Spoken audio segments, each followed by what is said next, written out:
Dear viewers, good evening to all of you. Today I would like to deal with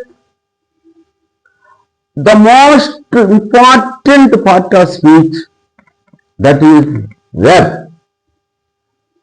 ఈ verb అనే పదము Latin భాషలో ఉన్న వెర్బమ్ నుంచి వచ్చింది, డెరైవ్డ్.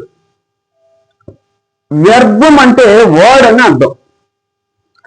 ఇక్కడ వర్డ్ అంటే మెయిన్ వర్డ్ అని, భాషలో మెయిన్ వర్డ్ అనమాట.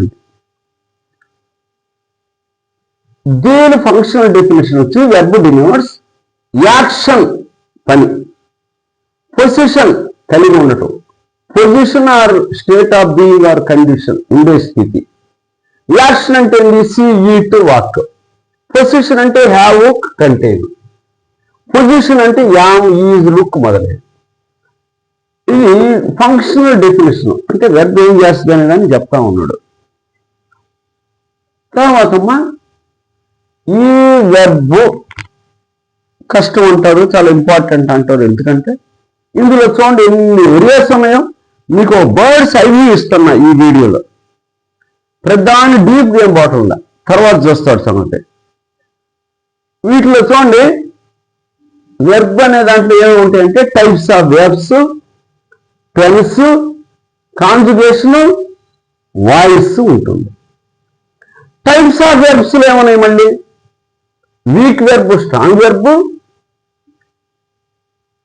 Helping verb, main verb. Helping verb ని ఆక్సిలరీస్ అంటారు. మెయిన్ వెర్బ్స్ ని ప్రిన్సిపల్ వెర్బ్స్ అంటారు. ట్రాన్సిటివ్, ఇంట్రాన్సిటివ్, అట్లే complete predication, incomplete predication verbs, finite verb, non finite verb.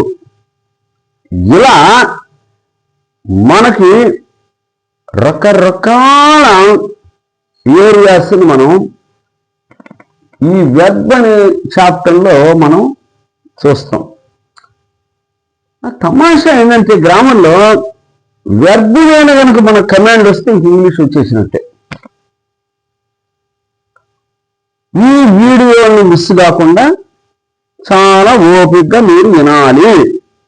వింటే కంటిన్యూస్గా వినండి, మాస్టర్ అయిపోతారు అంతే. ఈ ఏరియా కోసం నేను చాలా నుంచి వెయిట్ చేశా. ఇప్పటికి 105 వీడియోలు చూసాను నా వెర్బ్ స్టార్ట్ కాకముందే. ఇంకా ఆలోచించుకోండి ఇది అంటుంటారు. ఇంకన్నిటిని కూడా త్వరగా డీల్ చేస్తాను. మీరు ఓపికగా వినండి, మీ అనుమానం అంతా పటాపంచలైపోతాయి అంతే. Thank you very much for your being with